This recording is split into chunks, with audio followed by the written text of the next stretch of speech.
La mesa quiere agradecer muy especialmente la presencia de todos quienes comparecieron en el día de hoy a esta conmemoración tan importante. No voy a nombrar personas, pero sí instituciones, porque es importante saber quiénes acompañan esta conmemoración con su presencia en el día de hoy. Están presentes miembros de la Comisión Nacional Shoah, la presidenta de la Cámara de Representantes que nos acompaña, la Cátedra de Judaísmo, el Comité Israelita del Uruguay con varias destacadas presencias, Organización Sionista del Uruguay, la Benebrit también, la Confraternidad Judeo-Cristiana, el Nuncio Apostólico, el Grupo de Trabajo Verdad y Justicia, representantes de la Dirección de Derechos Humanos del Poder Ejecutivo, el Arzobispo de Montevideo representando la Iglesia Católica que se hace presente, representantes de nuestras Fuerzas Armadas a más alto nivel, gran presencia del cuerpo diplomático asignado a nuestro país, a quienes mucho les agradecemos. Para dar inicio entonces vamos a darle la palabra al legislador Jorge Pozzi. Adelante. Gracias, Presidenta. Confieso que voy a hablar de este día tan impactante, tan histórico, con la palabra de alguien que solamente va a decir lo que siente desde lo más profundo de su corazón. No, yo creo que a veces este tipo de conmemoraciones tiene en la preparación algo que la enfría un poquito. Es mi forma de hacer las cosas, y saben ustedes que es mi forma de hacer las cosas. Y cuando a uno le llega el momento de expresarse en un tema tan doloroso como fue el genocidio que conmemoramos a través de lo que se llama el Holocausto del pueblo judío, lo conmueve para hablar solamente del verano y no desde la enumeración de cifras y de la enumeración de todo ese tipo de cosas que marcan lo que fue, pero que a veces enfría un poco lo que uno quiere decir. Confieso dos cosas. Desde adolescente una cosa que siempre me impactó, que fui un ávido lector, diría yo, durante un tiempo muy largo de mi vida, sobre el tema de los acontecimientos de la Segunda Guerra Mundial. Yo creo que no sé si he leído todo lo que hay sobre la guerra, pero he leído muchísimo lo que hay sobre la guerra, sus batallas, sus movimientos, los hombres que intervinieron en la guerra, quiénes fueron, cómo fueron. Esa frialdad que tienen los libros de hablarnos a veces de las tácticas militares, de cómo un ejército encierra al otro y puede derrotarlo en una batalla por la habilidad de su general, y de contabilizar esos triunfos, esa derrota en bajas, o en tanques perdidos, o en aviones caídos. Pero cuando uno se va haciendo un poquito más grande y empieza a mirar eso desde un ángulo más humano, porque le empiezan a pasar cosas también alrededor de uno, y empieza a valorar con realidad atrás de cada una de esas cosas que sucedieron como gente, como humanos.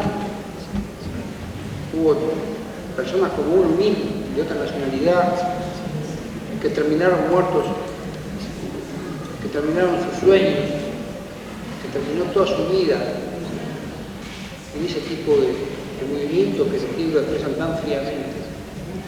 Empieza a mirar la guerra con un sentido absolutamente diferente, la crueldad que la misma tiene, con la falta de amor que la misma tiene, y con la certeza de que a veces ni siquiera sabemos por qué vamos a la guerra, porque la armaron otros en otro lado.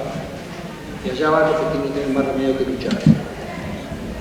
Sueños rotos, jóvenes de 17, 18 años que de repente no llegaron ni siquiera a tirar un tiro porque murieron antes. Otros que peor, otros que simplemente fueron destrozados de tal manera que su vida no sirve para más nada que pueda haber pasado por ese, aunque estén vivos no sirve para más nada que pueda haber pasado por el campo de batalla. Y todo eso hizo mirar las cosas de una forma profundamente diferente, inclusive con lo que todavía hoy sigue sucediendo en el mundo. Pero cuando uno se adentra más en el tema específicamente de la Segunda Guerra Mundial y avanza sobre lo que fue la proliferación, básicamente en Alemania, de los llamados campos de concentración, en realidad fueron campos de exterminio, no fueron de concentración, se concentró a la gente para exterminar. A uno se le va poniendo un síntoma más grande de la carne de gallina con respecto a todo lo que uno piensa de la guerra, pero además lo que empieza a leer y a ver de lo que fue ese genocidio hacia un pueblo simplemente porque a una élite de un país no le gustaba ese pueblo. Entonces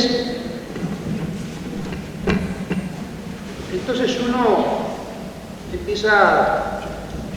le empiezan a revolver las cosas adentro y empieza a pensar en definitiva por qué el ser humano llega a esta cuestión. No es que este genocidio que hoy conmemoramos, este holocausto que hoy conmemoramos, sea el primero genocidio de la historia, no lo es. De hecho, ha habido genocidios bastante más importantes antes. Y que también han cumplido fuerte y hasta el día de hoy todavía se está discutiendo. Algunos lo llamaron genocidios, otros se llaman purgas. Ha habido otras matanzas inmensas de seres humanos por parte de algunos que tenían el poder y otros que no tenían el poder. A mí lo que sí me impresionó profundamente del tema del genocidio llevado adelante contra el pueblo judío, yo he llegado a pensarlo de esta manera, ¿no? Capaz que quizás no sé si es el primero, podríamos ver, pero sí, seguro, es el primer genocidio de carácter industrial. Fíjese cómo se lo estoy diciendo, presidente. Un genocidio de carácter industrial.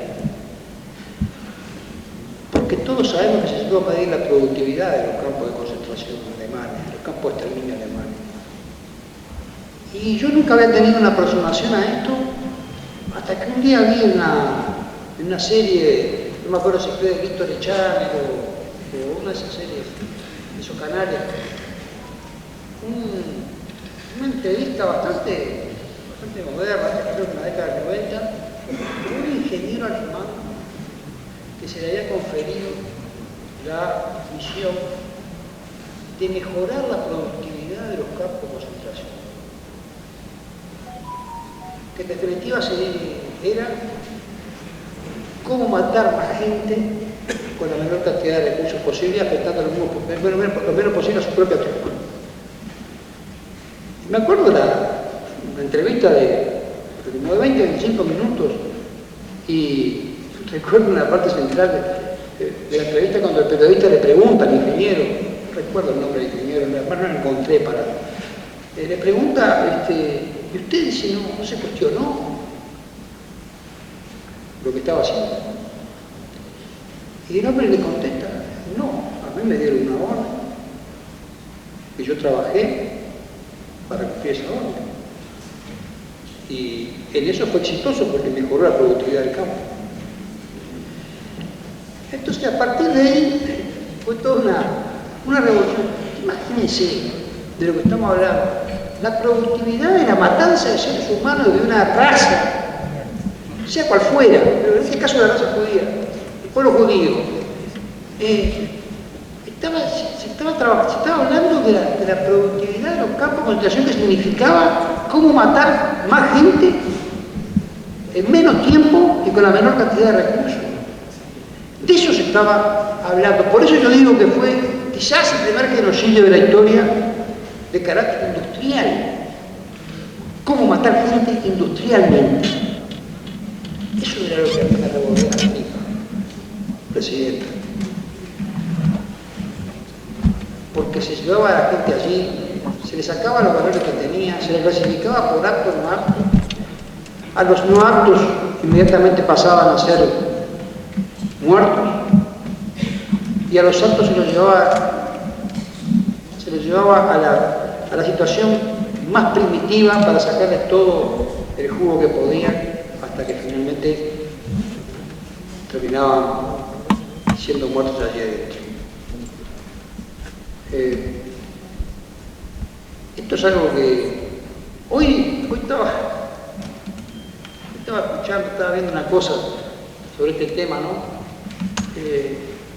Sobre Auschwitz, que fue liberado por el Estado soviético en su momento, que destruyó gran parte de las cosas, destruyó las cámaras de gas, el Estado soviético, y destruyó los barracones, en donde la gente que sobrevivía, que podía ser que todavía podía tener la posibilidad de, se le podía sacar algo, se le hacinaba en un barracón, eran 50, 60 personas por barracón, con camas o con cuchetas muy chiquitas, cuando dormían de a dos, donde tenían un lugar para dormir, para comer y para baño. 45 segundos para defecar y 15 segundos para orinar. Y si no lo había logrado, afuera. Un baño de agua fría por semana. A eso se la confinaba a la gente, a seres humanos como nosotros.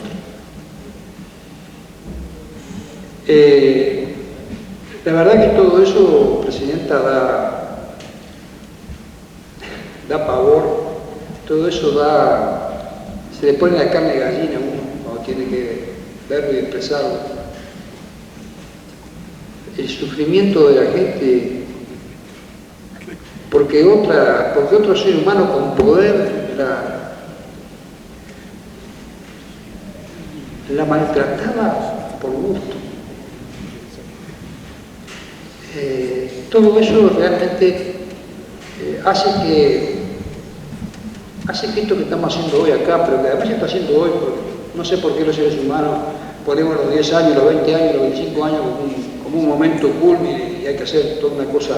Pero bueno, así son las cosas. Hace 75 años que se liberó Auschwitz, el día de hoy, pero hace que estemos en este Parlamento uruguayo haciendo lo correcto cuando recordamos al mundo desde acá que estas cosas no pueden volver a suceder.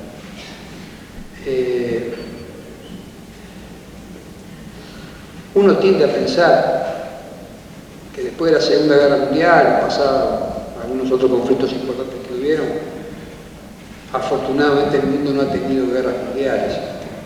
Sí ha tenido, tiene y seguramente va a seguir teniendo porque no entendemos algunas cosas. Tiene bastantes guerras regionales o bastantes lugares donde hay conflictos donde muere gente. A veces en ton ni son. Pero hacemos bien en recordar este tipo de genocidios, porque es lo que tiene que ponernos y ponerle a las nuevas generaciones. He leído en algún lado que el campo de concentración de Auschwitz lo visita mucha gente joven. Eso es bueno, porque las nuevas generaciones tienen que de alguna manera entender el horror de lo que vivieron los antepasados nuestros, o por lo que pasaron, o lo que hicieron para llegar a eso nuestros antepasados, para que no vuelva a repetirse. Las guerras, Presidenta, el ser humano está en guerra desde que está en la tierra. Habrán sido en su momento los griegos, los romanos, y hasta el día de hoy.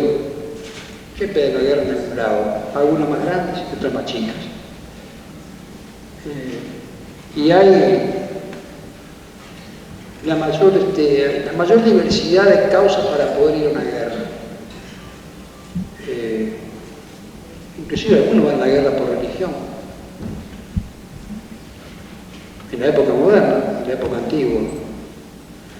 Es inexplicable. Yo, por ejemplo,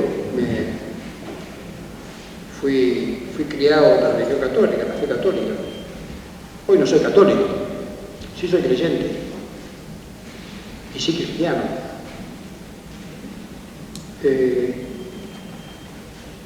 Pero sí que se debe predicar o debemos transitar el mundo con la mayor cantidad de amor que se pueda. Entonces uno no entiende cómo por religión puede haber una guerra. Si Dios en todo caso predica el amor, Dios es la fe católica, la fe judía será lo que será y la fe musulmana será lo que será, pero siempre esa figura a la que nosotros llamamos Dios es una figura que predica el amor. ¿Y cómo a partir de eso nosotros podemos crear cosas tan tremendamente increíbles, tremendamente dañinas y tremendamente perversas como es matar a otro en nombre de una fe? Bueno, yo no logro entender eso. Puede haber otra guerra que tampoco logro entender por motivos económicos, por motivos de dominio, por motivos de que quiero tener lo que el otro tiene y no puedo, por motivo que el otro me lo sacó hace años y lo quiero sacar de vuelta. Esos son parte de los defectos que los seres humanos tenemos. Pero no entiendo la guerra como concepto, no entiendo la guerra como una forma de dilucidar, y mucho menos entiendo, Presidenta, el tratar de exterminar a toda una raza, o a toda una fe, o a toda una, lo que sea, a todo un país de pronto, simplemente porque mi deseo es ese y porque tengo el poder para poder hacerlo. No lo entiendo. Por eso, como yo no lo entiendo y como me parece muy importante que estas cosas, como hoy conmemoramos, no se vuelvan a repetir, es que cuando me tocó tener la responsabilidad de hablar del día de hoy, que es un momento tan importante en la historia de la humanidad, en este Parlamento, me pareció que tenía que hacerlo dentro de lo que sintiera, lo que me mira adentro en el momento. Y es por eso, Presidenta, que con mi fuerza más grande, repudio y voy a repudiar siempre, sea para el lado que sea para el lado que sea, este tipo de cosas como la que le pasó al pueblo judío en la Segunda Guerra Mundial. A otros también le pasó. Y vaya, en todo caso, en otros genocidios que han habido, en otras muertes de gente que han habido por millones también, enredarlas todas en una de pronto.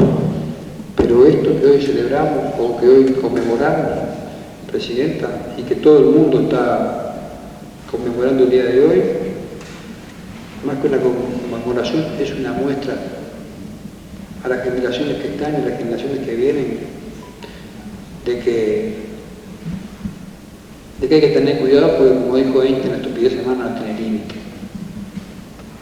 Y tenemos que tratar de corregirlo. Ojalá, hago una serie de votos para que cosas como esta no vuelvan a ocurrir nunca más, aunque hay que trabajar día a día porque nunca estamos a salvo. De manera, Presidenta, que esto es lo que quería expresar. Gracias.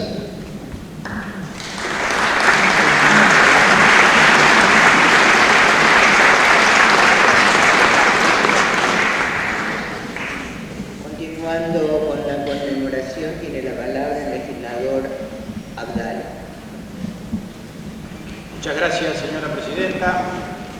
Presidenta, empiezo por sumarme a las bienvenidas que usted detallaba en el inicio de esta sesión y le doy la bienvenida también a la señora Ministra de Educación y Cultura, que con su presencia es la expresión del Poder Ejecutivo en el Parlamento en esta ocasión tan señalada.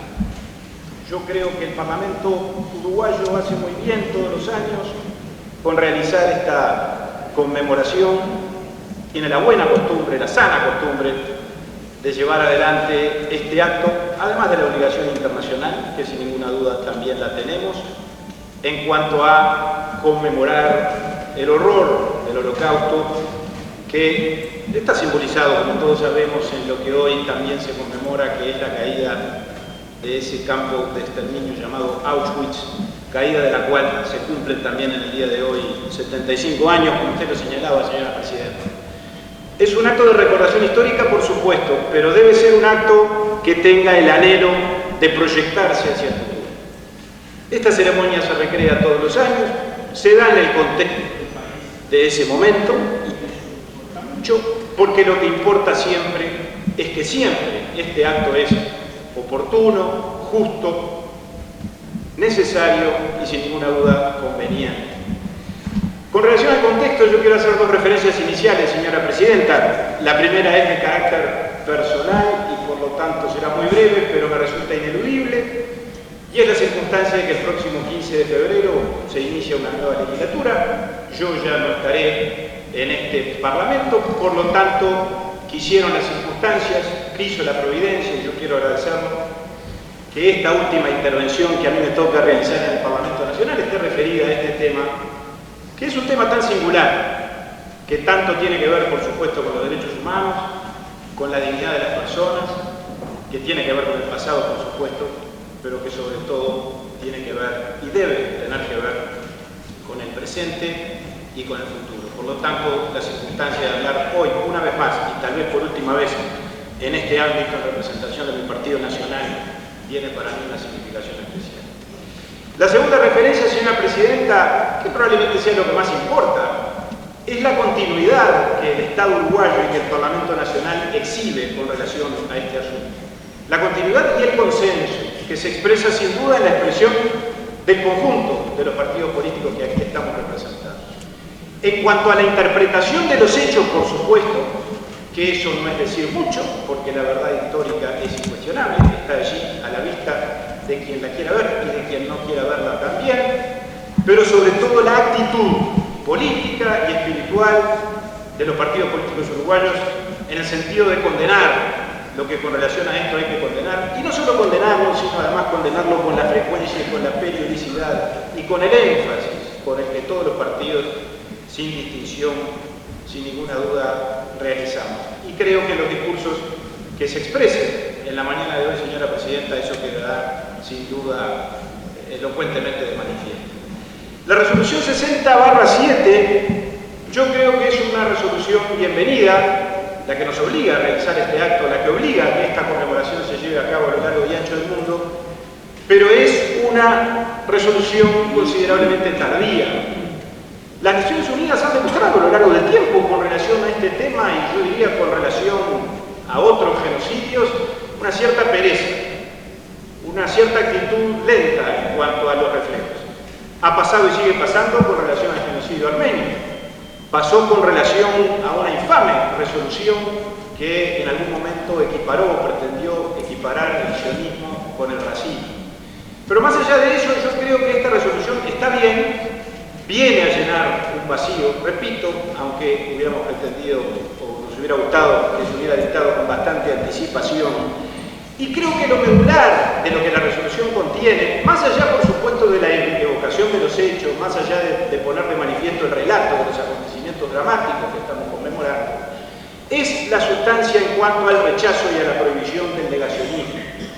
Es lo que se define desde el punto de vista imperativo en cuanto a la prohibición de toda negación del holocausto judío en la medida en que eso implica o implicaría, por lo tanto, cualquier forma de intolerancia religiosa, étnica, provenga de donde provenga, es lo que la resolución nos manda, por lo tanto, prohibir y rechazar ese tipo de prácticas, de actitudes o de interpretaciones con relación a los acontecimientos históricos. Y yo creo, señora Presidenta, que eso que está contenido en esta resolución, que está en el trasfondo o en la génesis de la sesión de la Comisión Permanente del día de hoy, es el consenso, es el concepto y es el compromiso que hoy todos los partidos políticos venimos a reafirmar en ocasión de esta reflexión colectiva que estamos realizando. El siglo XX, señora Presidenta, sin duda fue un siglo trágico para la humanidad. Más allá de los avances desde el punto de vista material, del desarrollo tecnológico, del desarrollo científico, creo que desde el punto de vista de los derechos humanos, sin duda, un severísimo retroceso y una severísima agresión a los mismos, más allá de las guerras en el sentido convencional. Hasta ese momento o con anterioridad, las guerras, los enfrentamientos bélicos estaban referidos precisamente, como lo señalaba muy bien el señor legislador Pozzi, a las disputas por el territorio, a las disputas por el poder, por las posesiones materiales, por cuestiones ideológicas, por cuestiones de geopolítica. El siglo XX vino a traer, y vino a traerlo particularmente con relación al episodio que hoy conmemoramos del Holocausto judío, un concepto verdaderamente dramático, que es el de la limpieza étnica. El de la limpieza étnica, que es un concepto sin ninguna duda aberrante, bochornoso, abyecto. Representa ni más ni menos que el derecho que alguien cree tener de matar a otro por la mera circunstancia de que ese otro cometió el delito de haber nacido. Y algo peor, señora Presidenta, representa, yo diría, la inmoralidad delirante de aquel que se cree con el derecho de poder exterminar a otro por la sola circunstancia de creerse a sí mismo superior a él. Pero, más allá de señalar esto enfáticamente, señora Presidenta, que por supuesto es lo que tenemos que hacer todos los años, yo creo que lo más importante de todo es que asumamos que aunque el siglo XX ya pasó y estamos en el siglo XXI, esto no es garantía ni seguro de nada. Tiene que ver con algo que también expresaba recién el señor legislador preopinando. El paso del tiempo no implica que esto haya quedado definitivamente en el pasado. No debe servir de excusa en la circunstancia del cambio de siglo o de que transcurrieron 75 años para la impasibilidad, para la inercia, para la indiferencia frente a estos hechos. Si esa es la actitud que asumimos, señora Presidenta, yo creo que corremos un grave riesgo de que los enemigos de los que nos creíamos haber librado estén prontos y al acecho para pegar su próximo zarpazo. Por lo tanto, creo que esta recordación, señora Presidenta, tiene que ser de los hechos históricos, pero tiene que ser una recordación que contenga al mismo tiempo un sentido de alarma, un sentido de vigilia, un sentido de vigilancia para eliminar cualquier tipo de rebrote o de vestigio que pueda subsistir y que pueda, por lo tanto, representar la más mínima posibilidad de que algo como aquello o similar pueda llegar a reproducirse. Por lo tanto, señora Presidenta, yo creo que el mejor homenaje que podemos tributarle a los 6 millones de judíos que murieron en los campos de concentración, a la valentía de los 6 millones de judíos y a la valentía de los sobrevivientes de los campos de concentración, que sin ninguna duda también fueron muy valientes, es preservar la memoria. Pero preservar la memoria no en términos de mantener el relato y de reproducirlo, en términos fundamentalmente de mantener la memoria viva, la memoria ejemplar, la memoria activa. La memoria por sí sola, señora Presidenta, es frágil, es corta, es selectiva. A la memoria, por lo tanto, hay que alimentarla. Y yo creo que hay que alimentarla, y por eso valoro mucho los términos de la Resolución de Naciones Unidas en este caso, en los términos que allí se establecen. En términos de que con relación a esto, la memoria incluye el discurso prohibido. Incluye, si se quiere, una limitación a la propia libertad de decir cualquier cosa en nombre de la libertad, que eso no es admisible. Los que somos liberales, los que amamos la libertad, por supuesto tenemos de ello un concepto prácticamente ilimitado, pero en nombre de la libertad no puede hacerse cualquier cosa, porque en todo caso, si eso es lo que ocurre, pues entonces en la propia libertad estará el germen que conduzca a su debilitamiento y aún a su propia destrucción. Y yo creo que, por lo tanto, negar el holocausto es reivindicar el mal, es legitimar el odio, es postular el exterminio y, por lo tanto, es terminar también atentando contra la propia libertad. Y el otro aspecto que me interesa señalar, señora Presidenta, porque estas instancias, repito, deben servir, por lo tanto, para evocar hechos, pero al mismo tiempo y sobre todo para reflexionar sobre ellos y para reflexionar sobre nuestra propia condición y para reflexionar sobre el desarrollo de los derechos humanos, es que este es un tema que hay que trabajarlo en todos los planos. En el plano de lo colectivo, por supuesto, como hoy, que colectivamente nos hemos convocado los partidos políticos representados formalmente en el Parlamento y expresamos nuestros puntos de vista y nuestras reflexiones con relación a todo esto. Pero no hay que despreciar ni perder de vista que todos tenemos que actuar también en otro plano, que es el plano individual, el plano de la responsabilidad personal, señora Presidenta. No alcanza simplemente con asignar la culpa histórica, tampoco alcanza con un acto de estas características, por importante que el mismo sea, como sin duda lo es, porque por algo lo estamos llevando a cabo. Pero asumamos con toda la crudeza que eso puede llegar a representar, que todos terminaremos siendo en alguna medida cómplices si en nuestra vida cotidiana, si en nuestra vida de relación, no asumimos un comportamiento y una conducta expresada en las más sencillas de las cosas que hacemos todos los días, en nuestros actos, en nuestras palabras, en nuestros gestos, en nuestras actitudes para con los demás, si con todo eso, todos los días, no fomentamos la paz y la tolerancia en vez del odio y la intolerancia. Creo que en la parábola del buen samaritano, a la que recurrimos permanentemente y abrevamos en ella los cristianos, está precisamente la explicación de lo que yo estoy diciendo.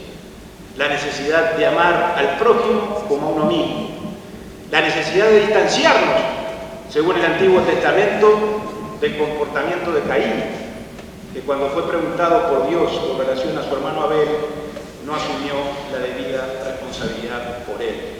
Y esa es, señora Presidenta, me parece a mí, la misión y la responsabilidad, ya no colectiva, ya no como sociedad, ya no como sistema político, sino la responsabilidad personal e individual de cada uno de nosotros, no como legisladores, por supuesto, sino como seres humanos que inexorablemente tenemos que asumir para contribuir a lo que creo que todos estamos de acuerdo que debemos contribuir, y es a que nada de esto ni nada similar pueda llegar a reproducirse en el futuro.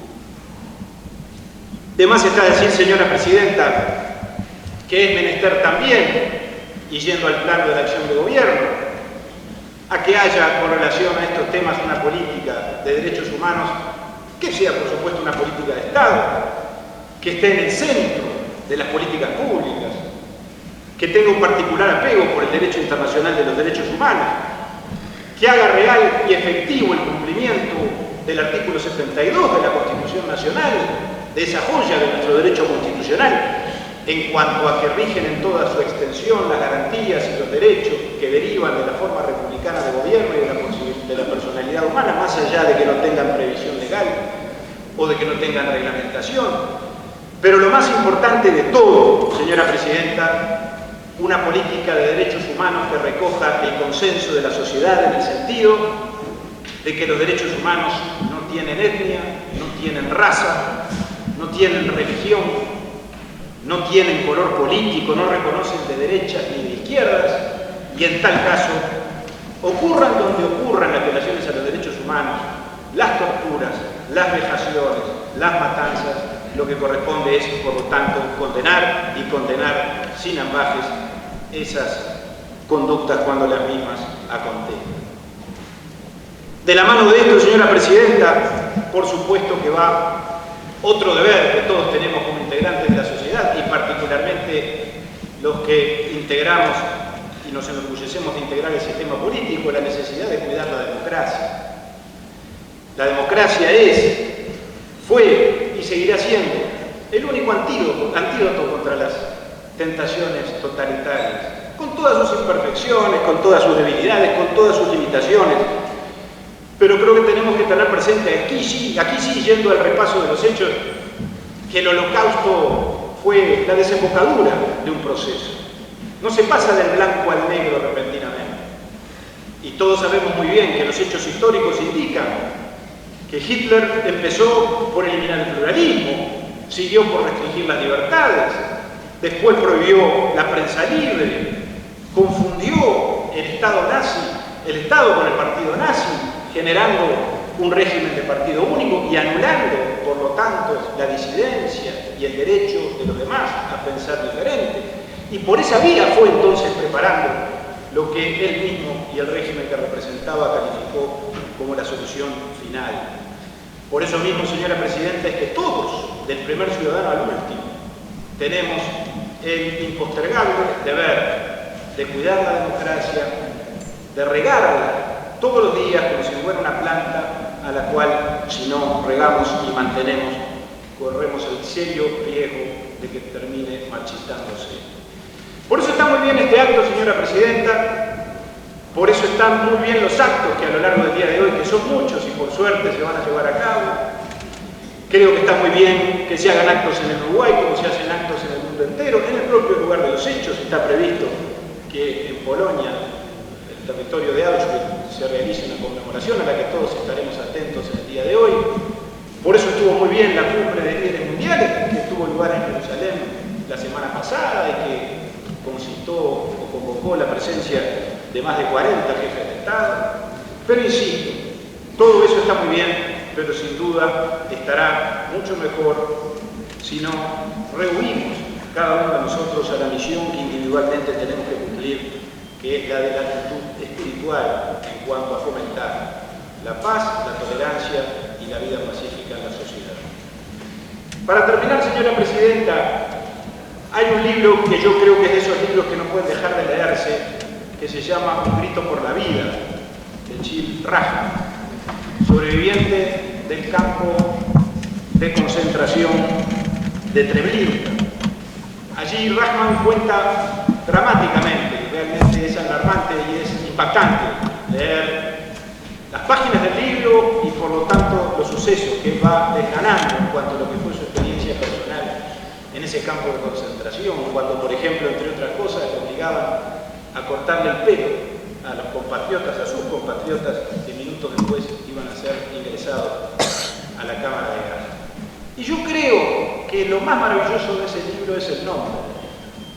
Es haberlo denominado, como lo denominó Rahman, un grito por la vida. Pudo haberle puesto, por ejemplo, un grito de muerte, y hubiera estado esa denominación sin duda alineada con la verdad histórica, y a nadie podría haber eso sorprendido. Pero el hecho de que el nombre fuera un grito por la vida, me parece que condensa, que resume, que interpreta el verdadero mensaje que el Holocausto nos deja a todos y a todos de aquí por delante. Un grito por la vida. Y creo que un grito por la vida es lo que todos, absolutamente todos, debemos gritar todos los días. Gracias, señora Presidenta.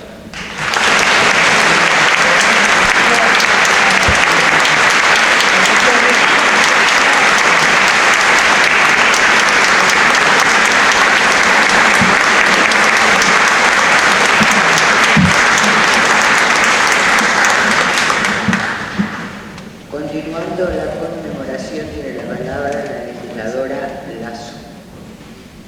Gracias, Presidenta. Quiero saludar en primera instancia a las autoridades, los integrantes de la colectividad, integrantes de las instituciones educativas, a los ciudadanos y ciudadanas, así como a mis pares legisladores que un año más asistimos a esta sesión recordatoria de uno de los hechos más espeluznantes en la historia de la humanidad, cuya descripción resulta incomprensible, inexplicable, injustificable y por demás estremecedor. La humanidad sufre sin dudas retrocesos desde todo punto de vista cada vez que fenómenos desgraciados como aquel se presentan sobre la faz de la Tierra. No existe justificación alguna, al menos para quienes tenemos una concepción humanista, ni desde el punto de vista político, ideológico, racial o religioso válido ante la barbarie perpetrada. Quiero ser breve y hacer algunas referencias que tienen que ver, algunos hechos puntuales, pero quiero ir más al fondo de la cuestión en lo que tiene que ver con lo que esto significa en el pasado, en el presente y sobre todo hacia el futuro. Por eso voy a hacer algunas referencias a algunas cuestiones históricas. Tras investigaciones de Wilfred Dane, resulta razonable pensar que Hitler recibió sus conceptos racistas a través del ex monje Lance Liebenfeld, quien publica unos folletos muy primitivos titulados Ostara Heften, Estos hablan sobre la raza azul rubia, que según el autor es la obra maestra de los dioses, mientras que el resto es considerado inferior. Partiendo de conceptos raciales como este, Hitler interpreta el desarrollo de la historia humana hasta entonces. Resulta inconcebible esta convicción y cualquier otra convicción de supremacía de unos sobre otros, del fomento de la desigualdad, del fomento de la superioridad y de esa valoración que pretende fomentar la victoria de lo que consideran es lo mejor y más fuerte, exigiendo casi de una manera lógica, perversa, la subordinación de lo que se entiende es inferior. El Holocausto constituye la tragedia más espantosa padecida por el pueblo judío y una de las tantas barbaries que en su haber lamentablemente cuenta la historia de la humanidad. La discriminación, la persecución, el confinamiento, el intento de exterminio se resumen en la masacre que avergüenza a la raza humana. La condición humana mostró en los campos de concentración nazis su aspecto más terrible.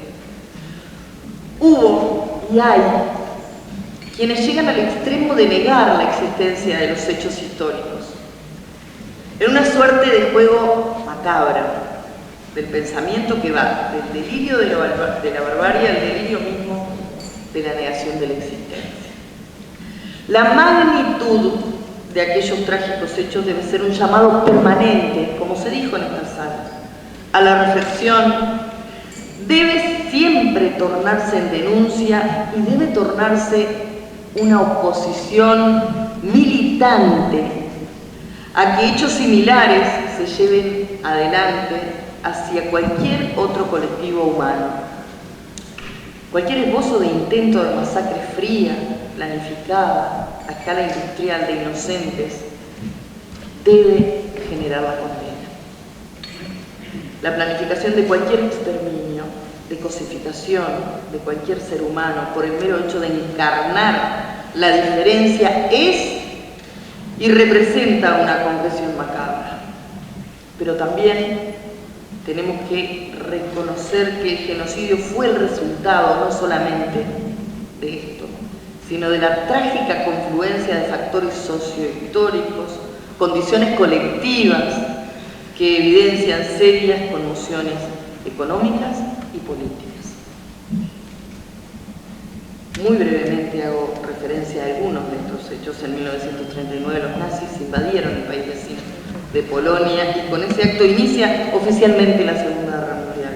También inicia una campaña de persecución mucho más radical contra aquellos considerados, reitero, según el entender de estos seres, como inferiores.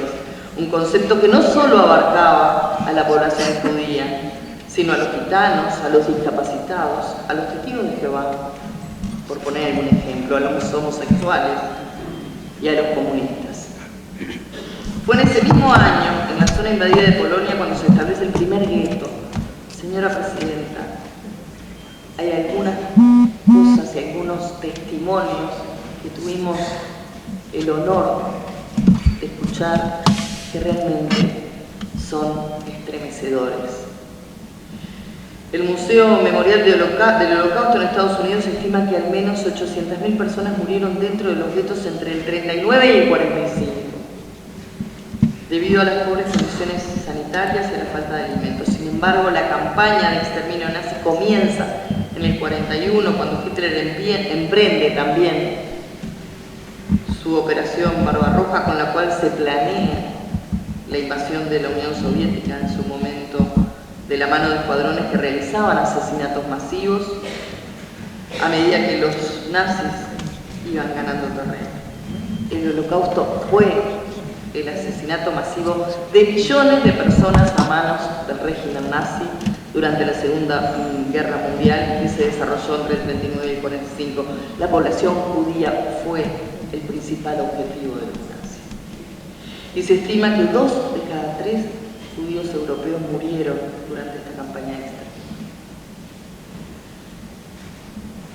Después de la Operación Barbarroja, la Unión Soviética se anexa a los aliados y así fueron recuperados progresivamente terrenos que habían sido invadidos por los nazis. Pero quiero ir al fondo de esta cuestión, que es mi más profundo reconocimiento y respeto a las víctimas, a los sobrevivientes, aquellas que llegaron casi al borde de la suspensión del devenir del sujeto, los que sobrevivieron a la despersonalización, al distanciamiento del sí, al enajenamiento de sí mismos, a los que a su retorno mostraron al mundo el peor rostro de la humanidad, los que sobrevivieron a los campos de exterminio, desnudaron la realidad más cruel, atravesando el límite de lo simbólico, padeciendo las peores mortificaciones y suplicios infligidos deliberadamente por un grupo humano mayoritario hacia otro. Se convirtieron, a nuestro entender, en eternos mensajeros de ese horror y en representantes de lo que nunca debió ocurrir. Sitios como Auschwitz, como se dijo aquí, Mauthausen, Buchenwald en Polonia, en Austria, en Alemania, respectivamente, entre otros, se abrieron al mundo como testigos de la infamia. El más profundo reconocimiento también a aquellos que en un acto de grandeza humanitaria, más que bélica, dejaron su vida en solidaridad con la humanidad toda.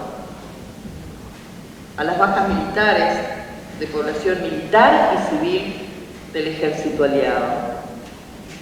Solo a modo de ejemplo, quiero hacer mención al hecho que para rechazar la invasión nazi y presionar para obtener la victoria en el este, se requirió un tremendo sacrificio que solo en la Unión Soviética perdió 26.6 millones de habitantes, entre bajas de militares y población civil, lo que representó el 13,7% de la población total del país. Finalizo, señora Presidenta, expresando mi más profunda convicción al decir nunca más, y lo digo en la convicción y en absoluta conciencia de lo difícil que esto significa en un mundo cada vez más convulsionado. Pero siento la necesidad de decir, nunca más la humanidad sea expuesta a ningún tipo de vejamen, a tremenda barbarie. Muchas gracias, señora Presidenta.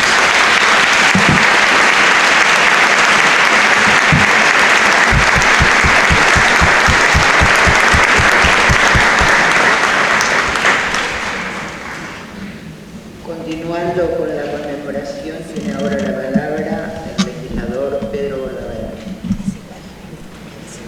Gracias, señora Presidenta. Tengo un agradecimiento especial a Dios y a la vida.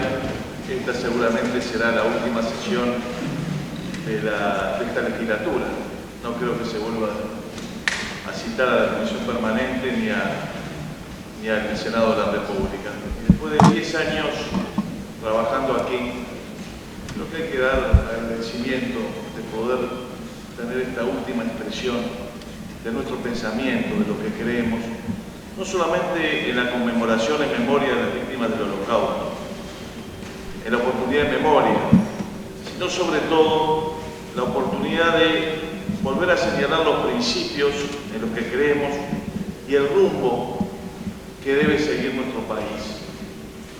Destacando que es el rumbo que el Uruguay siguió desde hace muchísimos años. El Uruguay fue siempre, frente a todas estas barbaries, faro, fue siempre quien balizó el camino, fue de los primeros que señaló en el concierto internacional el rumbo que había que seguir.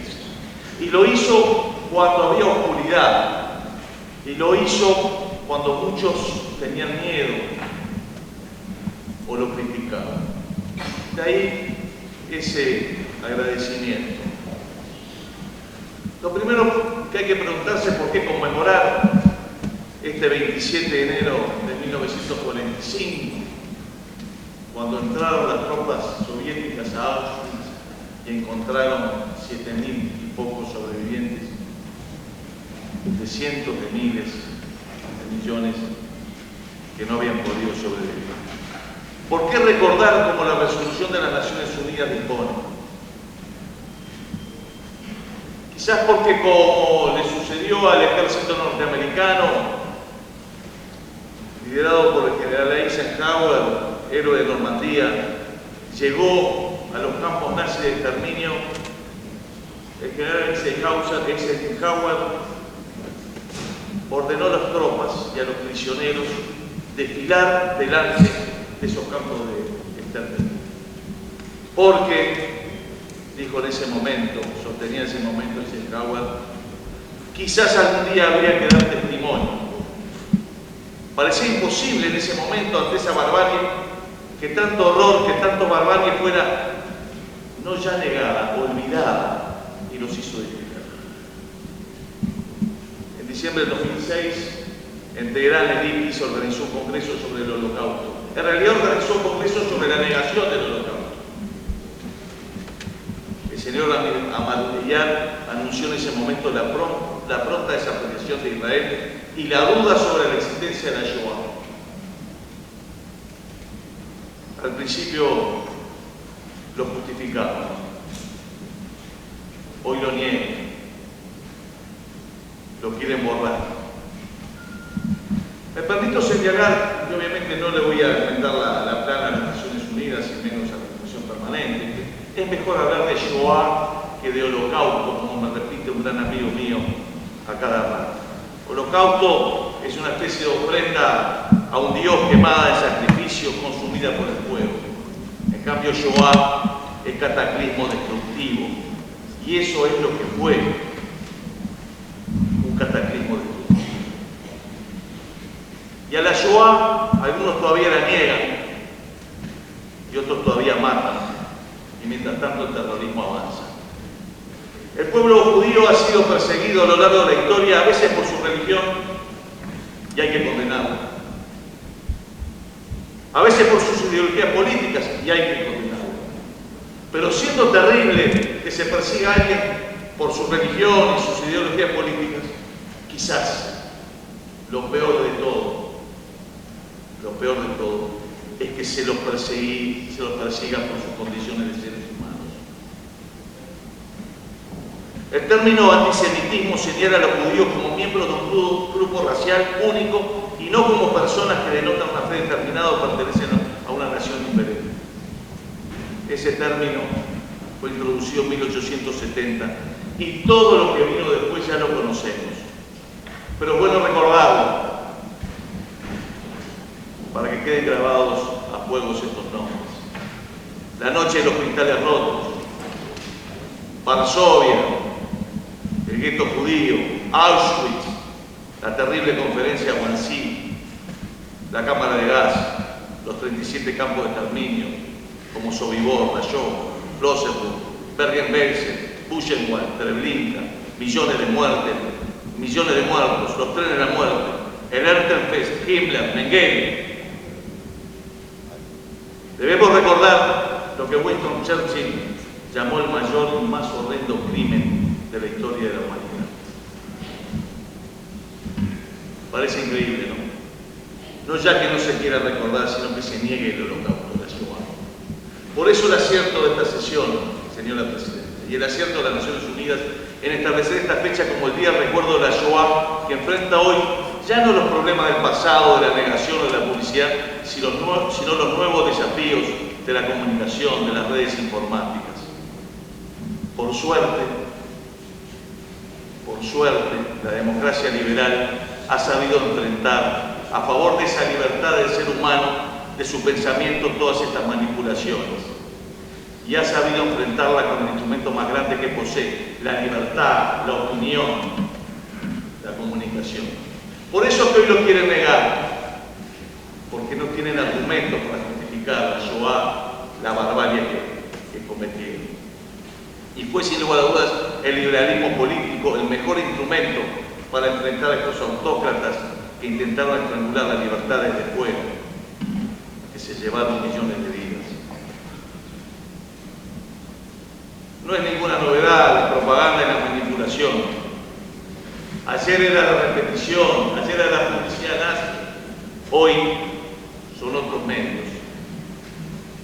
Y no nos olvidemos cómo empezó Hitler.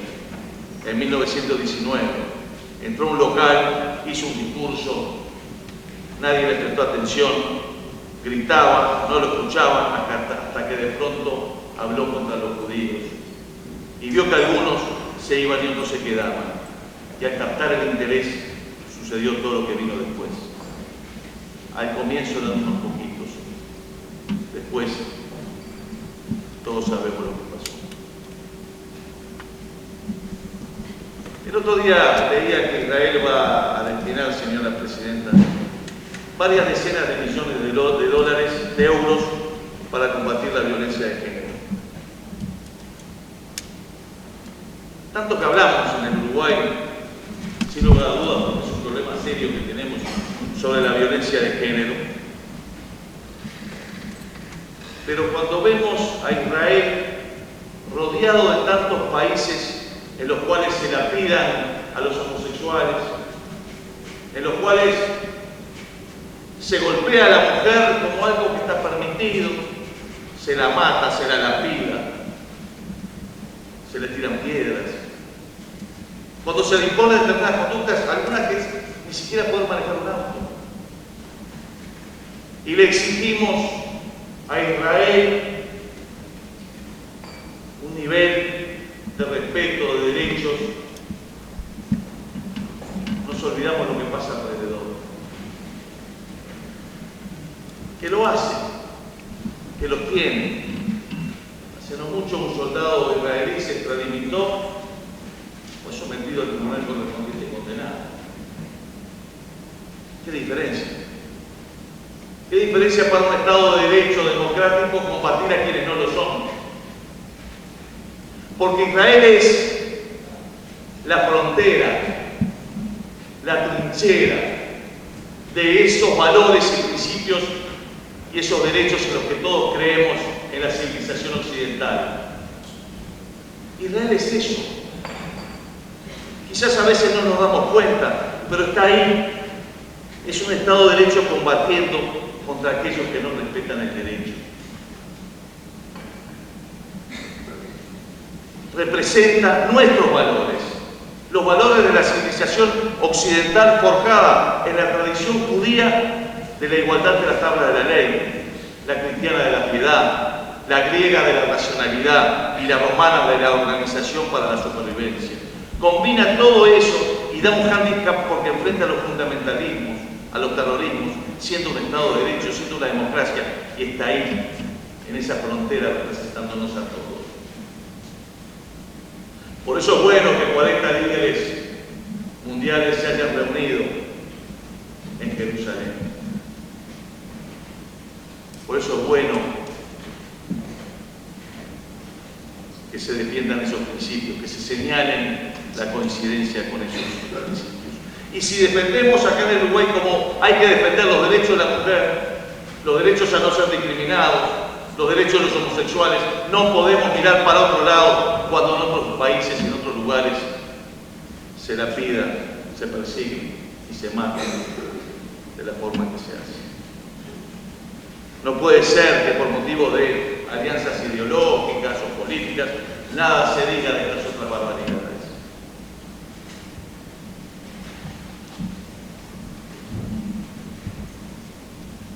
Con Israel somos dos países que profesamos la misma filosofía, el Uruguay e Israel. En la región.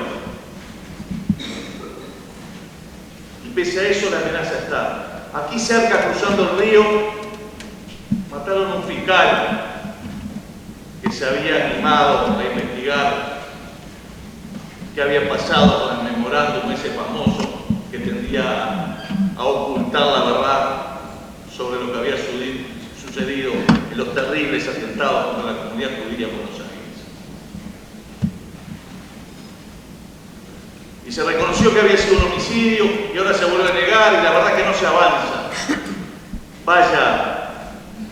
Vaya si hay que insistir. Acá asesinan a un ciudadano judío, un paisandú, y algunos dicen que fue la obra de un demente. Un demente que gritaba que iba a matar a los judíos durante las semanas previas. No es un demente. Como no era un demente Hitler tampoco. Uruguay, señora Presidenta, por suerte ha tenido siempre una posición clara. Y es esa posición clara del Uruguay que tenemos que destacar y seguir. Siempre fuimos ese faro que iluminó el camino, mucho antes de que lo hicieran otros países. Desde el primer momento. En 1920, el entonces canciller Alberto Guani apoyó la declaración Balfour que reclamaba un hogar para el pueblo judío. Alberto Guani fue embajador y también ministro de Relaciones Exteriores. Lo fue durante la Primera Guerra Mundial, recordado libro que analiza su relación con Millington Drake, el embajador británico, y con Spillman y Bulminó, en esos tiempos que se daban los primeros pasos de la Guerra Mundial. Y ya en 1920 Uruguay apoyaba la causa del pueblo judío. En 1944 en el Uruguay se instaló el primer comité pro-Palestina judía en el Ateneo, con nombres señeros de nuestra vida política y de la academia. Augusto Turén, que lo presidía, Celedonio Núñez Silva, Carlos Abate Carmen, Óscar Seco Yauri, Brompone, Justino Jiménez Derecha, Hugo Fernández. En 1945, un año después, en la conferencia de San Francisco, el ingeniero José Serrato, que era ministro de Relaciones Exteriores, había sido presidente de la República, propone a los cancilleres latinoamericanos que reclamen a Inglaterra, que estaba dominando Palestina, que la declarara independiente de la idea del espacio del Estado judío. Fíjense en ese momento, algunos países se enojaron con Uruguay. Acusaron a Uruguay y a Serrato de que había sido inoportuno su planteo. Vaya si había, porque hoy es muy, quizás parece muy sencillo hacer eso, pero vaya si había que hacerlo en ese momento y señalar el camino y ser criticado. En 1946 se hace en Montevideo el primer acto callejero pro-Palestina, el 18 de julio, y agraciada, hoy Libertador Lavalleja, en el Entrevero, habla Luis Valle Verdes. En 1947, Inglaterra acepta someter el tema de Palestina a las Naciones Unidas y Uruguay propone apoyar el fin del mandato británico y crear un Estado judío. Lo propone Uruguay en Naciones Unidas. Se forma un comité especial de las Naciones Unidas y el país lo integra, Uruguay lo integra, desde el nacimiento del Estado de Israel. Y lo integra a través del profesor Enrique Rodríguez Fabregat, en aquel entonces Colorado, luego uno de los fundadores del Frente Amplio, de Óscar Seco Yauri y el ingeniero Mundo Sisto. El ingeniero Sisto viaja a Israel a participar en la Comisión de Delimitación de Límites. Vaya si Uruguay tenía una actitud activa en el concierto de las naciones del mundo señalando cuál era el camino que había que seguir. En 1948 llega el primer diplomático israelí en Uruguay, Moisés Tov, subsecretario de Relaciones Exteriores. El senador Baraybar alcanzó un proyecto de ley en que se declara Día de Recordación de la Víctima del Holocausto del pueblo judío el día de hoy, pero a su vez la Administración Nacional de Educación Pública debe implementar la incorporación del programa de divulgación de las Naciones Unidas sobre el Holocausto. Muchas gracias, senador.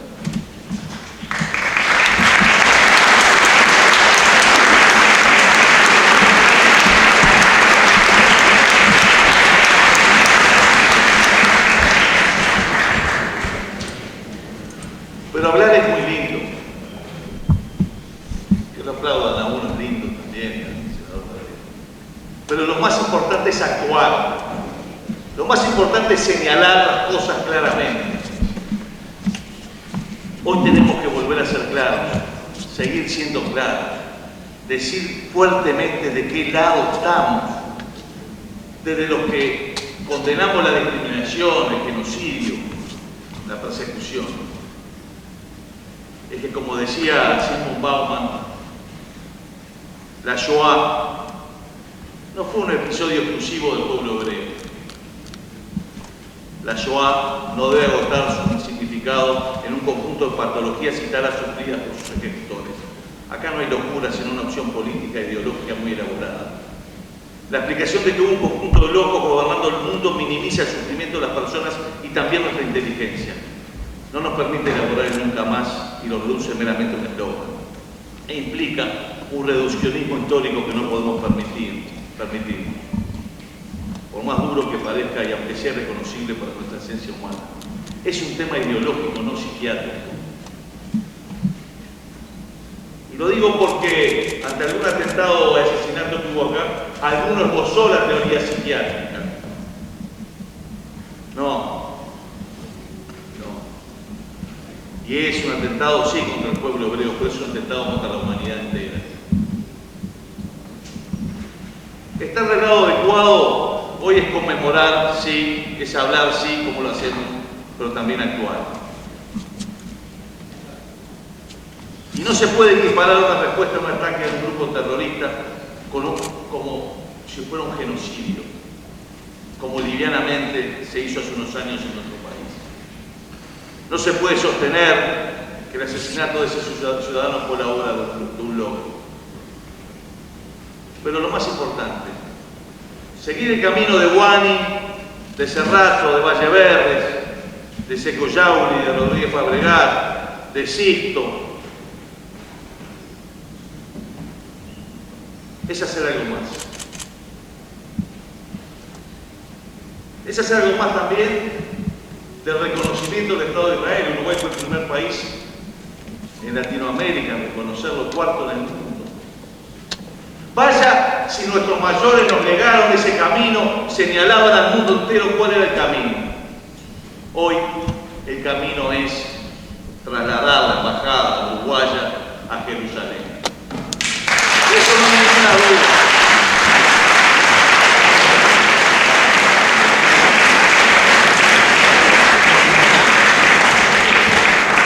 Se puede hacer eso. Se puede trasladar. Ahí está el gobierno, ahí están los ministerios, ahí está el trabajo. Y cuando se habla de trasladarla, se dice, no, eso puede generar violencia. No, eso no se tiene que hacer. Son los mismos que en el 47 le decían a Guani hace rato que eso no se podía hacer. Pero Uruguay hoy tiene que volver a hacer ese faro de defensa de esa democracia, ese faro de defensa de ese país, de ese Estado de Derecho. Tenemos que volver a ese camino, ayudar a que crezca en el mundo entero la democracia, la libertad, se protejan los derechos civiles y los derechos de las personas. Así sí estaremos honrando a las víctimas de la Shoah. Muchas gracias.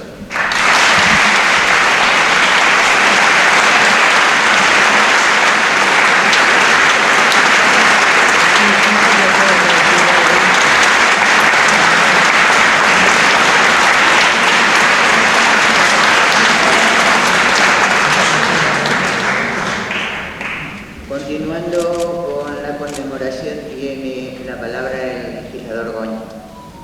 Disculpa, Presidenta, no tenía previsto, simplemente no quería dejar pasar esta oportunidad.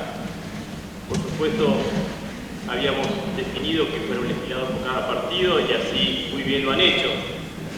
Pero quería agregar, aprovechando que hoy están aquí representadas por organizaciones y esas organizaciones que a su vez representan a muchos judíos uruguayos que hoy están o han también contribuido con su valiosa aporte con su identidad riquísima a nuestra patria.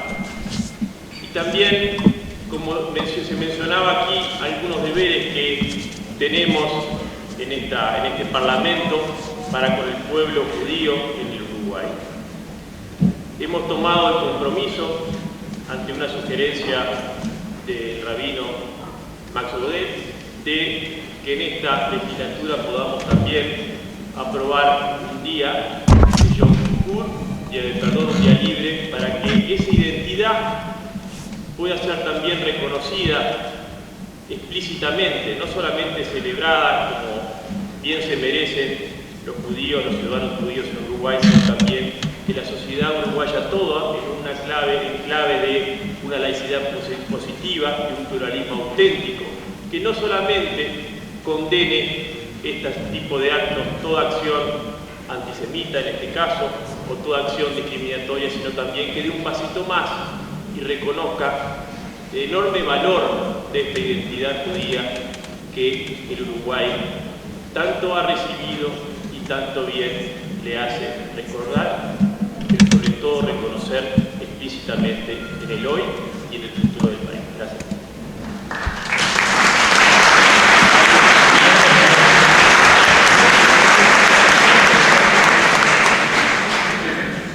Culminando la conmemoración, permítanme desde la mesa adherirme con verdadera emoción y compromiso a este día.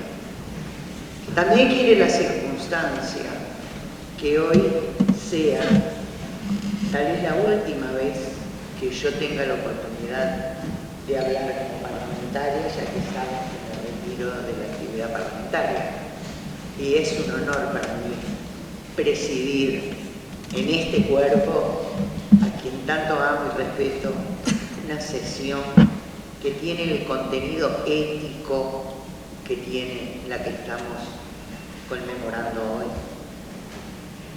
Yo soy de las convencidas de que recordar en el verdadero sentido de volver a pasar por el corazón, de traer, contar una y otra vez más, para que la memoria no se pierda, pero para que el compromiso se afiance, es muy importante. Y yo he aprendido con enorme satisfacción con los representantes en Uruguay de la colectividad judía, ese compromiso permanente por mantener vivo el horror para que aprendamos de él. Hoy además son los 75 años de la liberación del campo de exterminio de Auschwitz. Y subrayar lo que allí encontraron los soldados soviéticos cuando llegaron, tiene que pegarnos fuerte en el centro de la conciencia y de nuestro compromiso para todos los días, en cada acción, comprometernos para eliminar el odio, la discriminación y el desprecio por otro que es diferente a mí. Y como siempre lo afirmo, el otro, la otra, que es diferente a mí, le da sentido a mi identidad, no es mi enemigo. Por eso es tan importante que recordemos, que lo digamos una y otra vez, para que la conciencia y el compromiso no se duerman. Yo estaba mirando en algunos datos que cuando aquellos soldados soviéticos entraron el 27 de enero al campo de exterminio, claro que encontraron, como lo decían bien los colegas, unos miles todavía de prisioneros.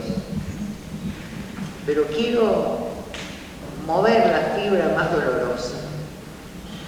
370.000 trajes de hombre, 837.000 vestidos de mujer, 44.000 pares de zapatitos y 7 toneladas de cabello humano.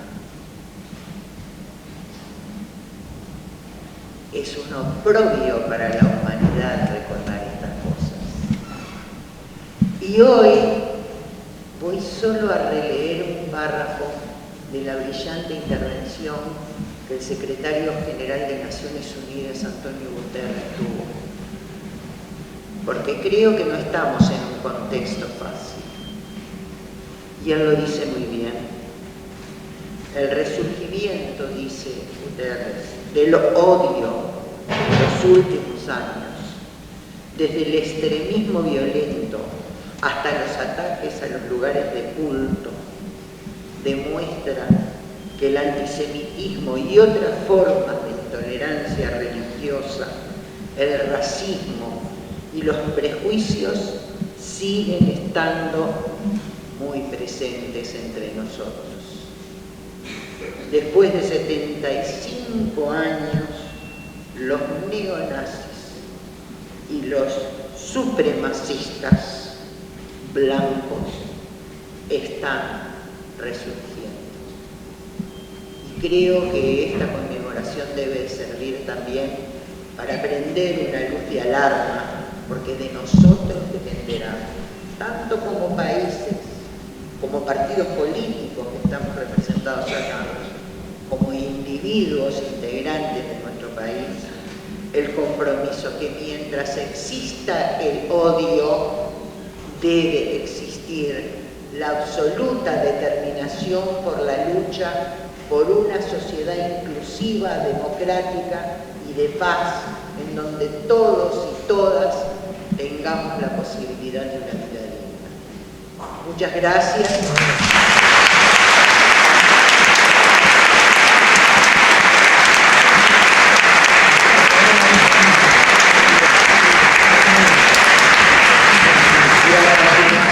Les invito a ponernos de pie, realizar un minuto de silencio en recuerdo de las víctimas y en reflexión a esta fecha.